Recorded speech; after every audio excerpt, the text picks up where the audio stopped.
샬롬. 예, 샬롬이라고 하면 샬롬이라고 대답해 주시면 고맙겠습니다. 샬롬은 평화라는 의미죠. 샬롬.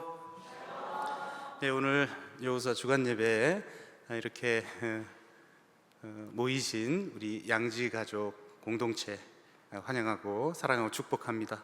점심 식사 맛있게 많이 드셨죠? 예, 어찌나 카레가 맛있는지요.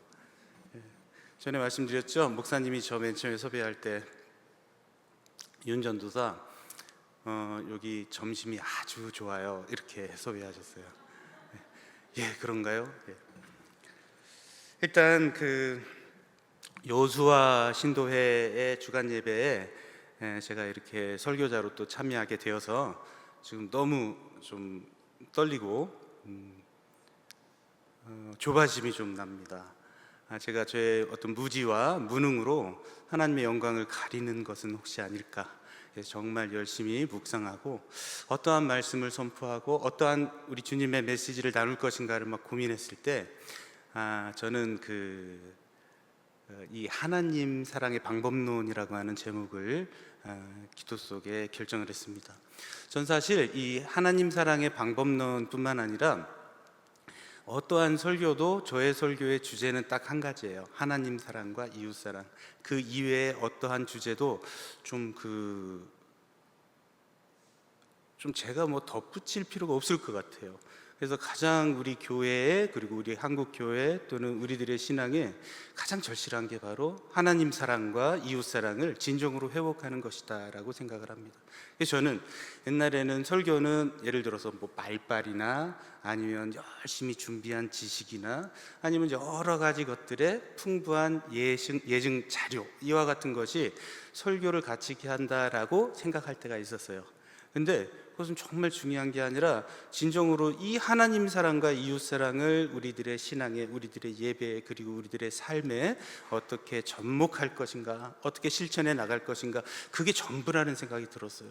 그래서 저는 앞으로 저에게 주어진 짧은 시간이지만 설교의 자리가 되면 저의 설교는 기승전 하나님 사랑, 이웃 사랑, 이렇게 그 설교를 할 것 같다라는 말씀 좀 드립니다. 오늘 우리 예수님께서는 가장 커다란 개념이 무엇인가라고 묻는 서기관에게 이렇게 말씀하십니다. 알고 계시면 같이 한번 따라해 보실까요? 마음을 다하고 목숨을 다하고 뜻을 다하고 힘을 다하여 주 너희 하나님을 사랑하라, 이렇게 말씀하십니다. 마음을 다하고 목숨을 다하고 뜻을 다하고 힘을 다하여 주 너의 하나님을 사랑하라. 도대체 예수님께서는 우리들에게 무엇을 바라고 계신 걸까요? 굉장히 길잖아요. 그래서 이 마음을 다하고 목숨을 다하고 뜻을 다하고 힘을 다하고, 오늘 설교 중에 이 네 가지 단어가 아주 많이 반복할 것 같아요. 제가 반복을 할 때 계속 같이 해주셔도 좋습니다. 자, 이러한 마음을 다하고 목숨을 다하고 뜻을 다하고 힘을 다하여 우리 주 여호와를 사랑하라라고 하는 이런 명령을 우리들은 그냥 하나씩 하나씩 조목조목 보는 게 아니라 그냥 하나로 포괄적으로 그냥 이렇게 받아들이지는 않습니까? 어떤 정도만을 나타내서 하나님을 열심히 사랑하라, 하나님을 진정으로 사랑하라. 제가 좀 이렇게 다양한 그 다양성을 굉장히 좋아하는데요. 그 언어도 굉장히 사투리나 이런 어떤 방언들이 다양한 게 너무 저는 정감 있고 좋더라고요. 그래서 이 말씀을 전라도 사람들은 이렇게 이해할 것 같아요. 하나님을 겁나게 사랑하라. 맞나요? 경상도 분들은 또 이렇게 생각하지 않을까요? 하나님을 억수로 사랑하라. 이런 말씀하시죠? 이렇게 우리들은 이 마음을 다하고 목숨을 다하고 뜻을 다하고 힘을 다하여 주 너희 하나님을 사랑하라 라고 하는 말씀을 아까 말씀드린 대로 주로 어떤 정도, 그냥 많이 사랑하라, 이 정도로만 우리들은 기억하고 있는 것 같습니다. 그런데 사실 이 예수님의 말씀은 하나하나 조목조목 우리가 하나님을 도대체 어떻게 사랑해야 하는지, 우리가 하나님을 사랑하는 그 방법론을 구체적으로 우리들에게 가르쳐 주시고 제시해 주시고 명령해 주신 그와 같은 말씀이란 것을 우리들은 마음속 깊이 새기지 않으면 안 된다는 말씀입니다.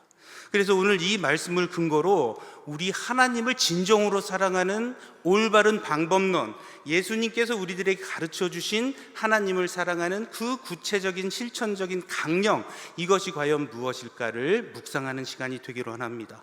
그래서 그와 같은 하나님께서 말씀하신 하나님 사랑의 방법론을 우리가 지금껏 하나님께 드려왔던 나의, 그리고 우리의 하나님을 사랑한 방법론과 한번 비교해보고 묵상해보는 그 같은 귀한 시간이 되기를 간절히 원합니다. 다시 한번 말씀해 보실까요? 너희는 마음을 다하고 목숨을 다하고 뜻을 다하고 힘을 다하여 주 너희 하나님 사랑하라. 그런데 제가 도발적인 어떤 질문을 한번 해보겠습니다. 예수님께서는 이 말씀을 어떤 언어로 말씀하셨을까요? 우선 예수님께서 이 말씀은 주로 신약 성경의 그 복음서, 예수님의 삶과 말씀을 증언한 복음서에 나오는 말씀이거든요. 그래서 오늘 본문 말씀이 마가복음인데 이 말씀은 마태복음에도 나오고 누가복음에도 나옵니다. 그런데 이렇게 복음서의 언어는, 복음서가 쓰여진 언어는 당연히 헬라어, 고대 그리스어입니다. 그러면 성경책이 헬라어로 쓰여져 있기 때문에 예수님께서 이 말씀을 헬라어로 하셨을까라고 생각할 수 있지만, 그런데 헬라어는 예수님의 일상적인 언어가 아니었습니다. 많은 성서학자들과 고고학자들은 예수님 당시에 예수님이 태어나신 그 나사렛 주변, 그 다음에 예루살렘까지를 포함해서 이 팔레스틴 지역은 일상적인 언어로 아람어를 사용했을 것이다 라고 이야기를 합니다. 그래서 예수님께서 하신 이 말씀 여러 가지 중에 예수님께서는 아람어를 사용하셨다라고 하는 증거가 여러 군데 있어요. 우리가 잘 알고 있는, 예를 들어서 그 회당장 야이로의 딸이 죽었을 때 예수님께서 그 소녀의 팔을 잡아 일으키시면서 뭐라고 말씀하시죠? 달리다 굼이라고 말씀하십니다. 한번 따라해 볼까요? 달리다 굼. 그리고 예수님께서 귀 먹고 말 듣는 사람을 치료해 주실 때 그 사람에게 이렇게 말씀하십니다. 뭐죠? 에바다라고 말씀하십니다. 따라해 보실까요? 에바다. 그리고 우리들이 잘 아는 예수님께서 십자가에 달려서 돌아가실 때 엘리 엘리 라마 사박다니라고 말씀하십니다. 이 피의 절규는 나의 하나님 어찌하여 나를 버리시나이까, 이런 의미입니다. 이렇게 달리다굼, 에바다, 엘리 엘리 라마 사박다니, 이 말들은 다 아람어예요. 고대 아람어란 것입니다. 그러니까 이렇게 예수님께서는 일상적인 생활 속에서 아람어를 하셨구나. 그렇다고 해서 예수님께서 아람어가 모국어이기 때문에 이 말씀을 내 마음을 다하고 목숨을 다하고 뜻을 다하고 힘을 다하여 주 너희 하나님을 사랑하라라고 하는 말씀을 원래 하셨던 아람어로 하셨을까? 많은 사람들이 그렇게 생각했었어요. 예수님의 언어가 아람어이기 때문에 이 말씀을 아람어로 하셨겠지, 이렇게 생각하고 있었는데 요즘은 좀 다른 시각으로 봅니다. 이 말씀은 예수님께서 히브리어로 말씀하셨음이 틀림없다라고 많은 학자들이 주장하고 저 역시 그런 생각을 가지고 있습니다. 이유는 이거예요. 예수님께서 이 말씀, 마음을 다하고 목숨을 다하고 뜻을 다하고 힘을 다하여 주 너희 하나님을 사랑하라라고 말씀은 예수님의 독자적인 워딩이 아니었어요. 예수님께서 처음 말씀하신 그런 말씀이 아니었습니다. 옛날부터 전해내려오는 신명기 6장 4절에서 5절까지의 말씀을 예수님께서 인용하신 거예요. 그 신명기 6장 4절에서 5절까지의 말씀을 많은 사람들은 쉐마 본문이라고 얘기합니다. 왜냐하면 이 말씀이 쉐마 이스라엘, 이렇게 원어로 시작되기 때문에 쉐마 본문이라고 하는데요. 그 쉐마 본문을 한번 다 같이 읽어볼까요? 신명기 6장 4절에서 5절까지입니다. 시작. 이스라엘아 들으라. 우리 하나님 여호와는 오직 유일한 여호와이시니 너는 마음을 다하고 뜻을 다하고 힘을 다하여 내 하나님 여호와를 사랑하라. 아멘. 이게 쉐마 본문이에요. 근데 이 쉐마 본문이 그냥 성경 말씀 중에 한 구절이겠지라고 생각하면 안 됩니다. 이 말씀은요, 유대인들의 삶과 생활과 모든 것에 너무나도 깊숙한 관련성이 있기 때문에 유대인들은 이 말씀을 누구나 다 암송하고 이 말씀을 하루에도 여러 번씩 낭독하고 생각하고 묵상하는 그와 같은 구절인 것입니다. 혹시 네이버에서 유태인들이 가장 중요하게 생각하는 성경 말씀 이렇게 찾으시면 쉐마 본문 나올걸요? 제가 아직 안 해봤습니다. 이렇게 중요합니다. 이 본문의 말씀은 어느 정도의 의미냐면, 유태인들은 누구나 아이가 태어나면 주변 사람들이 축하하는 의미에서 쉐마 이스라엘 아도나이 엘루헤누 아도나이 에하드, 이 쉐마 본문을 낭송해줘요. 태어날 때 낭송하고요. 누구나 하나님 나라에 가기 전에 임종의 시기에서 이스라엘 사람들은 주변에 그 임종을 앞둔 사람에게 이 쉐마 본문을 읽어줍니다. 쉐마 이스라엘.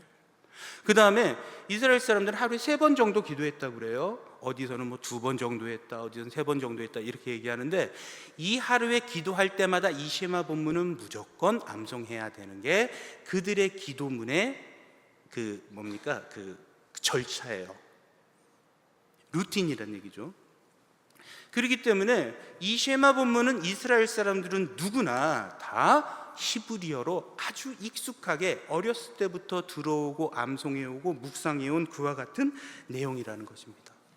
그런데 여러분, 우리도 제가 한번 이 자리에서 좀 한번 뭔가 실험해보고 싶은데요, 어렸을 때 불렀던 노래는 최근에 안 부른 지 아주 오래가 됐더라도, 오랫동안 안 불렀더라도 다 기억하고 부르실 것 같아요.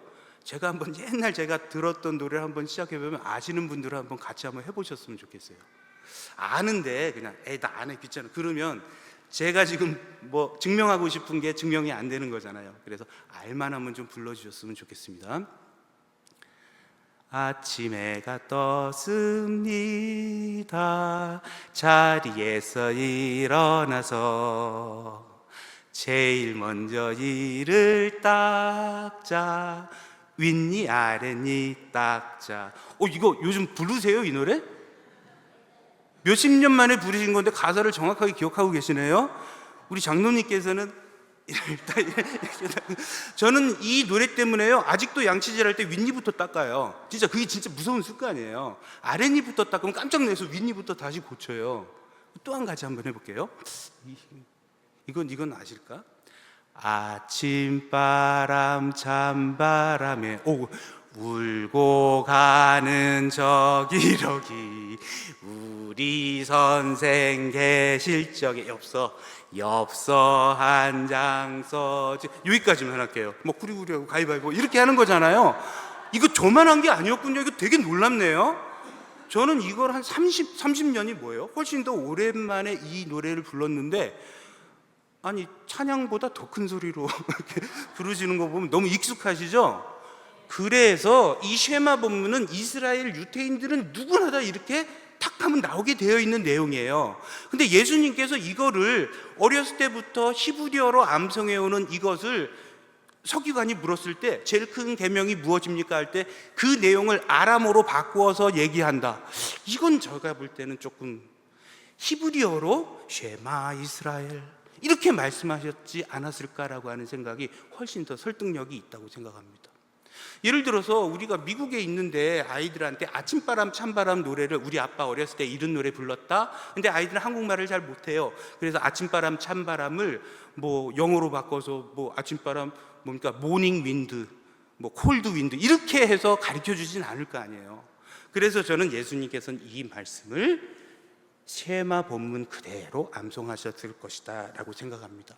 그러면 여기서 우리가 한 가지 생각해 봐야 될 게 있어요. 뭐냐면 오늘 우리가 읽었던 예수님의 명령은 몇 단어였었죠? 시작. 마음을 다하고 목숨을 다하고 뜻을 다하고 힘을 다하여. 근데 쉐마 본문은 아까 몇 가지였었나요? 마음을 다하고 뜻을 다하고 힘을 다하고, 이 3가지가 나왔어요. 그럼 이와 같은 괴리는 무엇일까? 이것을 오늘 한 가지 한 가지씩 조목조목 하나님 사랑의 방법론을 같이 한번 묵상하면서 다시 한번 생각해 보기로 하겠습니다. 우선 맨 처음에 첫 번째는 우리들의 올바른 하나님 사랑의 방법론은 바로 마음을 다하는 방법론이 되어야 하는 것입니다. 이 마음은 제가 저렇게 자막으로 준비했는데요, 이 마음에 해당되는 히브리어가 레바브라고 하는 단어입니다. 레바브라고 하는 단어는 그냥 마음으로 번역하면 돼요. 그런데 이 우리가 생각하는 마음과 히브리 사람들의 언어인 레바브에 담고 있는 그 정서는 많이 다릅니다. 우리들은 마음이라고 할 때는 뭐와 연결되냐면 어떤 심성과 기억력에 관련이 됩니다. 예를 들어서 마음이 고와야 돼, 뭐 겉만 번지르 한다고 좋은 게 아니야, 마음이 고와야 돼. 그때 우리 때는 어떻게 이해하죠? 심성이 고와야 된다는 얘기잖아요, 그죠? 두 번째, 이건 너무나도 중요한 말씀이니까 네 마음에 새겨 할 때 우리들은 이 마음을 어떻게 의미합니까? 잊어버려서는 안 되는 어떤 기억력에 관련된 그런 내용으로 이해를 합니다. 히브리 사람들의 레바브도 그런 의미가 다 있어요. 마음 하면은 이렇게 심성, 그 다음에 중요한 것을 기억하는 저장소, 이런 개념으로도 이해하는데, 이 레바브를 더 정확하게 이해하기 위해서는 한 구절의 성경을 다시 한번 보면 될 것 같습니다. 자, 준비한 말씀 11개 말씀을 한번 띄워주시겠습니까? 바로 다음에 있는데, 예. 11개가 아니라 사무엘상이군요. 사무엘상 16장 7절 말씀 제가 읽어보겠습니다. 여호와께서 사무엘에게 이르시되 그의 용모와 키를 보지 말라. 내가 이미 그를 버렸노라. 내가 보는 것은 사람과 같지 아니 사람은 외모를 보거니와 나 여호와는 중심을 보느니라 하시더라. 이 중심이 빨간색으로 해놓은 이 중심이 바로 레바브란 단어예요. 그러니까 히브리인들에게 있어서 레바브는 무슨 뜻이냐면 가장 중요한 가치, 가장 중요한 것을 소중하게 간직하는 장소가 바로 레바브, 마음인 것입니다. 그렇다면 예수님께서 우리에게 말씀하십니다. 내 마음을 다하여 주 너의 하나님을 사랑하라. 마음을 다해야 돼요. 이건 무슨 의미냐면 우리 가운데 가장 소중한 것을 간직하는 이 마음을 온통 하나님의 사랑으로 채우라라고 하는 그런 명령인 것입니다. 우리들은 우리들의 마음에 하나님 사랑으로 가득 채워놓고 있나요? 근데 우리는 말로는 그렇게 고백하는 것 같아요. 저도 그렇습니다. 하나님 사랑합니다. 하나님 저희들을 이렇게 생존하는 데 필요한 모든 것을 아낌없이 공급해 주셔서 감사합니다. 하나님 저희들의 죄를 용서해 주시고 대속해 주시고 저희들을 이 위대하신 하나님이 저희들을 기억하시고 저희들 너무너무 감사합니다. 마음속은 이렇게 생각해요. 그런데 그 하나님 사랑을 가장 중요한 것으로 우리가 고백하고 그렇게 생활하고 실천하는가라고 하는 것은 조금 더 우리가 생각해 볼 문제가 아닌가 싶습니다. 그 이유를 하나 말씀드릴게요.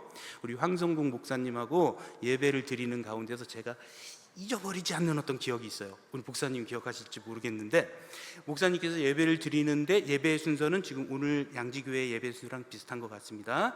성도의 교제, 즉 어떤 광고 말씀이죠. 저는 광고 말씀이 그냥 다른 교회는 이렇게 설교 말씀 다 끝나고 끝날 때 그냥 가볍게 하고 넘어가는 걸로 이렇게 보이는데, 정말 중요하게 성도의 교제, 사실 이 광고 말씀을 통해서 우리 교우들이 어떤 기쁜 일이 있으면 같이 기뻐하고, 슬픈 일이 있으면 같이 아파하고, 병든 분이 있으면 같이 기도해 주려고 하고, 이런 거 하는 거잖아요. 이런 그 이웃과의 하나님 사랑이 결합되는 그와 같은 장소, 그와 같은 순서잖아요. 그게 정말 중요한 순서인데, 하여튼 목사님께서 광고 말씀을 하고 계셨어요. 어떤 분이 늦게 이제 주일 예배 때인데 늦게 오시다가 뭐를 봤냐면, 그때 우리가 주차 공간이 좀 많지 않았거든요. 그래서 주차하면 안 되는 데다가 좀 많은 성도들이 차를 세우고 들어오십니다. 근데 거기가 좀 이렇게 뭔가 좀 얘기가 돼서 주차 딱지를 끊지 않는, 그래서 거기다 주일날에는 거기다가, 평상시는 돼서는 안 되는데 이렇게 차를 대고 있었는데, 목사님께서 광고하시는데 어떤 분이 늦게 오시다가 이렇게 저희는 그때 본 예배당이 지하에 있고 들어올 때는 지하 1층, 2층에서 이렇게 들어오는 거거든요. 어떤 분이 늦게 오시면서 문을 열면서 주차 단속해, 이렇게 얘기한 거예요. 어떻게 되냐면 주차 단속해? 우와! 그때 주차가 얼마였었죠? 한 4, 5만 원 되나요? 웅성웅성 주차 단속한대, 어떻게 하지? 그리고 몇 명은 실제로 나갔어요. 자기 차를 단속되지 않으려고 빼려고. 저는 그때 가까이서 목사님의 얼굴을 보고 있었는데요, 이 목사님의 넓고 반듯한 이마에 진짜 이거 있죠, 아주 선명한 힘줄을 봤어요. 전 목사님이 그렇게 아파하고 그렇게 실망하고 그렇게 안타까워하시는 모습을 본 적이 없습니다. 그래서 목사님은 맨 처음에 좀 목소리가 이렇게 올라가더니 참으신 것을 전 느꼈어요. 아니 그깟 주차 위반이 뭐가 그렇게 중요하다고 이렇게 예배를 혼란스럽게 해서는 되겠습니까? 뭐 이렇게 목사님 말씀하시더라고요. 그리고 목사님께서 주차 딱지 끊으면 제가 내드리겠습니다. 예배에 집중해야 됩니다. 이렇게 말씀하셨어요. 실제로 주차 범칙금을 내주셨는지는 좀 확인된 바는 없습니다만 하여튼 그런 일이 있었어요. 그럼 우리들은 마음속 깊이 우리 하나님을 사랑하고 우리 하나님께 예배를 드린다라고 하면서도 어떤 의미에서는 이 주차 범칙금보다 우리 하나님에 대한 예배를 더 중요하게 생각했다면 그런 행동을 했을까라고 하는 스스로를 바라봐야 된다는 얘기입니다. 우리가 어떤 좋은 회사에 들어가려고 면접 시간을 약속해 놨다고 생각 한번 해볼게요. 그래서 요즘 삼전이 삼성전자 여기 들어가면 나는 보너스로 몇 억을 받아. 와 여기 들어가야지. 그리고 인터뷰를 잡아놨다고 생각해 보세요. 그게 예를 들어서 6월 7일 오전 11시예요 늦겠습니까? 안 늦죠. 자기의 미래가 결정되고 삼성전자에 들어가야 되는데 거기 늦겠어요? 정말 준비하고. 그런데 만약에 늦잠 자가 좀 늦었다 하면 어떤 마음이 들겠습니까? 우와 큰일 났다, 인터뷰에 늦겠어. 빨리 일어나서 막 하고 허둥지둥하고 열심히 해서 달려가서 면접을 보지 않겠습니까? 하나님을 만나러 예배드리는 이 자리가, 일은 물론 중요한 것은 인정합니다만 일은 면접의 자리보다 중요하지 않을까요? 우리는 하나님을 이렇게 고백합니다. 이 천하 만물을 창조해 주시고 우리를 창조해 주시고 우리를 생존하도록 이렇게 모든 것을 다 갖춰 주시고, 우리가 죄를 지어서 하나님을 벗어나서 멸망의 길에 다다를 때 우리를 이쪽으로 와 내 품으로 안아 주시고 먼저 찾아오셔서 우리들을 구원해 주신 그 고마우신 분, 그리고 우리가 죄악 속에서 벗어날 기미가 없자 스스로가 낮아지셔서 우리들을 위해서 물과 피를 다 쏟아서 우리들을 대속해 주시고 십자가에 못 박혀 죽으시고 그 사랑을 고백하는 게 우리 신앙 아닙니까? 그런데 어떻게 하나님을 만나는 이 설레이는 예배 자리에 늦을 수가 있을까요? 제가 지금 말씀드리는 것은 절대로 늦어서는 안 된다, 교회 지각하는 사람들은 이건 아니다, 신앙이 올바른 신앙이다, 이걸 얘기하는 게 아니에요. 마음 아파해야 된다는 얘기입니다.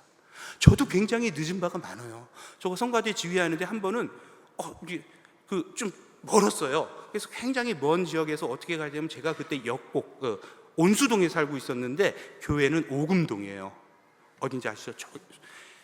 전철 타고 잠실역에서 내려서 택시 타고 가면 빠른데요.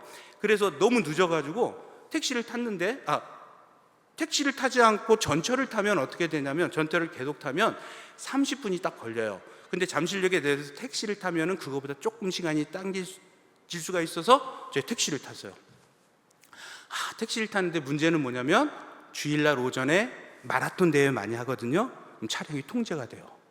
차량이 통제가 되어서 차가 안 빠지는 거예요. 근데 저는 진짜 기도했어요. 너무너무 열심히 기도했습니다. 하나님, 다음부터는 절대로 늦잠 안 잘 테니까 늦지 않게 해주세요. 좀 제발 좀 차가 좀 잘 좀 뚫리게 해주세요 라고 기도했어요. 그 기도가 응답이 됐어요. 이상하게 차가 뚫리는데 기사 아저씨한테 좀 빨리 가시면 안 될까요? 제가 좀 늦었습니다 그랬더니 기사분이 빨리요? 그랬더니 씩 웃더니 그 다음에 냅다 달리는데, 저는 기도를 바꿔서 해야 했어요. 제발 살려주세요. 이대로 가면 사고 나서 죽을지도 모르겠습니다. 그래서 결국 그 드라이버의 도움으로 늦지 않고 교회 갔던 기억이 나요. 이렇게 늦을 수 있는 거예요. 그런데 문제는 우리들의 마음이 아파야 돼요. 그렇지 않으면 하나님이 우리 마음속에 가장 중요한 가치가 아닌 게 됩니다. 마음을 다하여 하나님을 사랑하는 게 아닌다는 것이죠. 어느 훌륭한 목사님들이 굉장히 많습니다. 그래서 열심히 노력해서 교회를 엄청나게 부흥시키고 그와 같은 부흥된 강력한 교회를 가지고 하나님께 영광을 돌렸던 많은 목회자들이 있어요. 그런데 그 결과를 자기가 은퇴할 때 아들에게 세습하는 경우도 우리들은 많이 느낍니다. 저는 그러한 목사님의 마음속에 하나님이 없다고 생각하진 않습니다. 평생을 하나님을 위해서 설교를 하고 하나님을 위해서 교회를 운영했다고 저는 믿고 있어요. 근데 결정적일 때 하나님의 공의와 하나님의 정의, 그 다음에 그거보다 자기 자식의 안정된 미래가 더 중요하다고 생각했기 때문에 많은 성도님들이 실망하고 시험 들고 교회가 갈라져서 막 싸우는데도 그런 거 다 무시하고 자기 아들에게 교회를 세습하는 것입니다. 그분 마음속에 하나님 사랑이 있어요. 그런데 하나님 사랑보다 더 중요한 게 자식의 행복이면 결정적인 순간에 하나님의 공의와 정의를 포기할 수도 있다는 것입니다. 그리고 이렇게 변명합니다. 아니, 우리 아들이 담임 목사가 되는 게 우리 교회가 지속적으로 성장하는데 더 도움이 될 거야. 그러니까 우리 아들이 담임이 되면은 교회가 더 부흥하니까 이게 하나님에게 더 좋은 거 아니겠어요? 이렇게 변명합니다. 그렇다면 하나님의 공의와 정의를 훼손하면서까지 많은 성도님들의 마음속에 슬픔과 좌절을 주면서까지 교회 부흥이 중요하다면 그 교회 부흥은 어떤 의미에서는 바로 하나님의 사랑과는 전혀 관계없는 하나님 이외의 다른 우상일 수도 있다는 얘기입니다.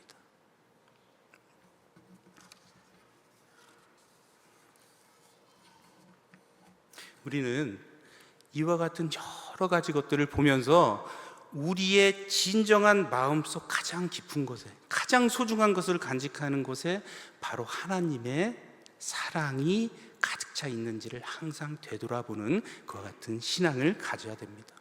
두 번째로 하나님 사랑의 방법론은 바로 이 다음에 이겁니다. 두 번째는 뜻을 다하여 내 하나님을 사랑하라. 따라해 보시게요. 뜻을 다하여. 근데 이 뜻을 다하여라고 번역된 이 뜻은 히브리어로 네페시라고 하는 단어입니다. 이 네페시는 히브리인들에게 굉장히 중요한 단어인데요. 이 네페시를 어떻게 번역했냐면 이해력, 분별력 이 정도로 기억했어요. 이 정도로 번역을 해서 예수님께서 그 마가복음에서 한 거 있죠? 마음을 다하고 목숨을 다하고 뜻을 다하고, 그때 이 뜻이 저 네페시를 번역한 건데 이 뜻은 디아노이아, 다시 말해서 분별력, 이해력이라고 번역을 한 겁니다. 그런데 이 헬라어 디아노이아를 히브리어 네페시를 정확하게 설명해 주는 내용이 아니에요. 왜 그러냐면 이 네페시가 들어있는 창세기의 말씀을 한번 봉독해 보겠습니다. 자, 우리가 잘 알고 있는 창세기 2장 7절에 하나님께서 인간을 창조하시죠. 다 같이 한번 읽어보시겠습니다. 여호와 하나님이 땅의 흙으로 사람을 지으시고 생기를 그 코에 불어넣으시니 사람이 생명이 된지라. 이 생기는, 그러면 하나님께서 인간을 뭘로 창조하셨다고요? 땅의 흙으로 창조하시죠. 근데 이거 원어는 아파르라는 단어, 먼지라는 뜻이에요. 진짜 보잘것없는 것으로 사람을 만들고 거기다가 하나님께서 생기를 불어넣으시죠. 하나님이 호흡을 불어넣으신 거예요. 그 하나님의 생기를 히브리어로는 네사마라고 합니다. 이 네사마는 호흡, 숨, 그래서 루아흐라고 하는 단어와 똑같은 단어인데, 하여튼 창세기 2장에서는 이 네사마라고 하는 단어를 사용해요. 네사마는 하나님의 호흡이에요. 하는 호흡이 있는 것입니다. 근데 그 호흡이 사람한테 들어와서 사람이 뭐가 됐다고요? 생명이 됐다고 말씀하셨잖아요. 그렇게 증언했잖아요. 이 생명이 바로 히브리어로 네페시하야, 즉 네페시한 존재다라는 의미예요. 그러니까 네페시는 분별력으로 번역될 게 아니라 하나님께서 인간을 쓸모없는 흙으로 지으셔서 거기에 거룩한 하나님의 호흡을 주신 거예요. 그 호흡이 인간의 마음에 들어와서 인간이 인간다워진 겁니다. 그럼 인간이 인간답다는 게 뭘까요? 자, 그냥 흙으로만 지어진 인간은 다른 사물과는 구별이 되잖아요. 그 다음에 하나님의 거룩한 호흡으로 창조하지 않고 그냥 하나님이 빚어서 만든 동물과도 좀 다르잖아요. 어떤 것이 구체적으로 다르다라고 하는 것을 말하기 이전에 이렇게 사람을 다른 존재와 다르게 만든 하나님의 형상으로 창조한 이와 같은 인간들, 이 인간들의 하나님의 거룩한 숨결이 존재하는 것, 이게 바로 네페시란 얘기예요. 그러면 우리들은 다른 동물과 다른 물건과 다르게 하나님의 네사마가 들어와서 네페시가 우리 가운데 존재하고 있기 때문에 우리들은 어떤 걸 할 수 있냐면 하나님을 어렴풋이 기억하고 이해할 수 있는 능력이 있게 되는 거예요. 그래서 우리들의 마음속은 하나님께서 이게 맞는 거야, 이게 공의야, 이게 정의야, 이것이 바로 나의 뜻이야 라고 하는 것을 다시 말해서 읽어보면 이게 맞는 말씀이네, 이게 옳으네, 이렇게 하지 않으면 안 되겠네. 이렇게 다 인정하는 거예요. 그 인정하는 게 동물과는 다른, 사물과는 다른 그 네페시가 우리 안에 거하기 때문인 것입니다. 그러면 그냥 하나님께서 호흡을 넣어주셔서 인간이 똑똑해졌어. 그래서 하나님을 이해할 수도 있고 하나님을 분별할 수도 있고 이렇게 이해할 수도 있어. 그 이해력이라는 단어로만 이 네페시를 번역하니까 이건 너무 좀 안 돼. 그래서 목숨에 해당하는 단어와 뜻에 해당하는 단어로 이 네페시를 늘려서 번역한 것이다 라고 많은 신학자들이 이렇게 주장을 합니다. 저도 그 의견에 동의하고요. 그럼 우리가 하나님을 네페시를 다하여 인정한다는 것, 사랑한다는 건 무슨 뜻이냐면 하나님이 이미 우리에게 주신 그 하나님은 분별할 수 있는 거룩한 분별력, 우리가 하나님의 섭리를 우리가 진짜 이 하나님의 섭리는 놀랍고 너무나도 의뢰롭다라고 파악할 수 있는 그 우리 마음속에 존재하는 하나님의 숨결, 그걸 다하여 하나님을 사랑하는 게 올바른 하나님 사랑의 방법론이라고 하는 것입니다. 마지막으로 세 번째는 제가 자막을 준비 안 했는데요, 힘을 다하여요. 힘은 메오드라고 하는 단어인데, 여러분 메오드는 그냥 말 그대로예요. 힘이에요. 힘은 뭐냐면 우리들이 가진 능력, 장점, 이런 것들을 얘기하는 것입니다. 우리 양지교회 공동체에도 정말 여러 가지 다양한 재주를 가지신 분들이 많이 있죠. 이렇게 사람은 똑같은 재주가 아니라 다 사람마다 각기 다른 장점과 특성과 이와 같은 재능을 갖고 있습니다. 그것을 하나님께서 주신 거라고 우리들은 믿고 의지하고 있는 것이죠. 그래서 어떤 사람들은 아름다운 시를 지어서 마음을 촉촉하게 만들 수 있는 그런 솜씨가 있고, 똑같은 글솜씨가 있는 사람이라도 어떤 사람은 날카롭고 예리한 글을 써서 우리로 하여금 반성하고 우리로 하여금 깊게 생각할 수 있는 기회를 제공하는, 이건 똑같은 글솜씨인데 완전히 다른 내용이잖아요. 어떤 사람은 아름다운 음악으로 주변의 사람들을 감동시킬 수 있는 재능이 있는 분들도 있고, 어떤 사람은 높은 소리로, 어떤 사람은 웅장하고 멋진 낮은 소리로, 어떤 사람은 다양한 악기로, 또 어떤 사람은 그냥 종이하고 펜만 있으면 아주 멋진 그림이 나오잖아요. 이런 여러 가지 재능들. 또 어떤 사람들은 너무 심성이 착해서 그냥 주변 사람들을 항상 따뜻하게 만들고 울리기도 하고 웃기기도 하고, 그러한 정말 아름다운 마음을 가지신 분들, 이것도 정말 중요한 능력 아니겠습니까? 이러한 내가 가진 모든 장점들을 다 해서 하나님을 사랑하는데 사용해야 된다라고 하는 게 우리 예수님의 구체적인 명령인 것입니다. 세 가지가 끝났거든요. 마지막으로 가장 중요한 것은 다하여 하나님을 사랑해야 된다는 얘기입니다. 남겨서는 안 돼요. 다 해야 된다는 겁니다. 이 다 한다는 것은 이렇게 생각하시면 돼요. 뭐냐면 지금 A라고 하는 사람의 독백과 B라고 하는 사람의 독백을 제가 간단하게 소개를 할 텐데요, 부모님의 사랑에 관련된 것입니다. A라고 하는 사람의 독백입니다. 나는 한 달에 우리 어머니한테 300만 원 용돈을 드리니까 이 정도면 되지 않았겠어? 뭐 이거보다 더 많이 주는 사람들이 있을까? 이 정도는 충분하게 즐겁게 사실 수 있겠지? 자, 이와 같은 태도와 한 가지, 엄마, 어떡하지? 이번 달엔 나 엄마한테 20만 원밖에 못 드려. 죄송해요. 애들 학원비도 보내야 되고, 애들 기죽잖아. 옷도 좀 사야 되고, 그러니까 어떻게 하다 보니까 이거밖에 못 드려. 엄마 죄송해요. 정말 미안해. 엄마 다음에는 조금.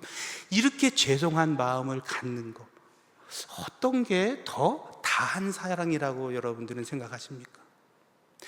다하는 사랑이라는 것은요, 이게 끝이다라고 생각하는 순간 그거는 다하는 사랑이 아니에요. 그냥 끝난 사랑이죠. 그러면 정말 감사하는데, 자, 내가 아무리 우리 부모님을 사랑하더라도 우리 부모님이 나에게 베풀어 주신 그 은덕과 사랑에 비하면 정말 세 발의 피야, 아무것도 아니야. 이렇게 계속 부족한 것을 생각하고 죄송해하고 하는 이와 같은 자세가 진정으로 다하는 자세가 아니겠습니까? 이걸 똑같이 한번 연결해 볼게요. 어떤 분은 정확하게 내 소득이 이거니까 계산기 두드려가지고 딱딱 해가지고, 그래 11조 얼마 딱딱딱 해서, 자 11조를 봉투에 딱 내서 바칩니다. 그리고 하나님 감사합니다, 하나님께서 이렇게 저의 생업을 축복해 주셔서 10의 1을 주님께 드립니다, 감사합니다, 이런 마음을 가지면은 올바른 신앙이겠죠.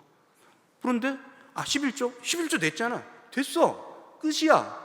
이렇게 나는 온전한 11조를 해 라고 이 정도면 됐지 하는 생각을 가지면 그거는 다 아는 신앙이 아니란 얘기예요.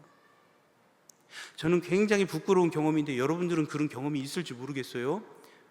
11조 봉투를 딱 준비해가지고 돈을 넣어놨는데 막 좀 쪼들려진 거예요. 갑자기 생각지도 않았던 막 목돈도 나가고 뭐 이렇게 막 하니까 그 11조 봉투를 만지작 한 몇만 원 좀 뺄까? 뭐 이래. 아니야 말도 안 돼. 아니 내가 그래도 이게 안 돼 11조를 빼면 안 돼. 아니야 그래도 이건 너무하잖아. 이건 안 되잖아. 좀 뺄까? 이런 고민을 해본 적이 없으세요? 그래서 어떤 분들은 실제로 11조에 빼서 온전치 않은 11조를 내기도 합니다. 또 어떤 분들은요 그런 싸움에서 이겨서 안 돼 11조를 우리 주님 채워주시겠지, 그리고 온전한 11조를 했는데도 그런 생각을 가졌다라는 그 마음이 너무나도 부끄러워서 하나님 죄송해요, 제가 이런 마음을 가졌었어요. 하나님 죄송해요, 제가 너무 부끄러워요. 이게 다 하는 신앙이 아닐까요? 이 정도면 됐어 하는 순간 감사를 위해서 드리는 11조에 더 이상 감사가 담기지 않게 될 수도 있다는 얘기예요. 다 하는 사랑이란 것은 아무리 해도 부족하다라는 것을 깨닫는 게 바로 다 아는 신앙인 것입니다. 시간이 좀 많이 지났습니다. 오늘 말씀의 결론을 맺겠습니다. 우리는 다시 한번 마음을 다하여 목숨을 다하여 뜻을 다하여 주 너희 하나님을 사랑하라 하신 말씀을 조목조목 우리의 가장 중요한 마음속에 주님보다 더 중요한 것이 없고 주님만을 가장 중요한 가치로 생각하는 것 같은 저와 여러분들이 되기를 원합니다. 그 주님께서 우리들에게 베풀어 주신 그 거룩하신 하나님의 숨결, 그것으로 인한 거룩한 분별력으로 우리 하나님의 사랑을 분별해낸 그와 같은 목숨과 뜻을 다하여 우리 하나님을 사랑하는 저와 여러분들이 되기를 원합니다. 그리고 하나님께서 우리들에게 맡겨주신 그 다양한 재능들, 그 재능을 정성을 다해서 우리 하나님께 되돌려드리는, 그 재능으로 하나님께 영광 돌리는 저와 여러분들이 되기를 기도드립니다. 마지막으로 이 정도는 됐지, 이만하면 됐어 라는 교만 하고 그와 같은 어떠한 하나님 보시기에 별로 기쁘지 않는 그런 신앙에서 벗어나서 아무리 해도 우리 하나님의 크신 사랑과는 너무나도 부족하다라고 하는 것을 항상 생각하고 우리 주님 앞에 겸손히 엎드려서 우리 주님만을 사랑하는 그 같은 귀한 저와 여러분들이 되기를 간절히 기도드립니다.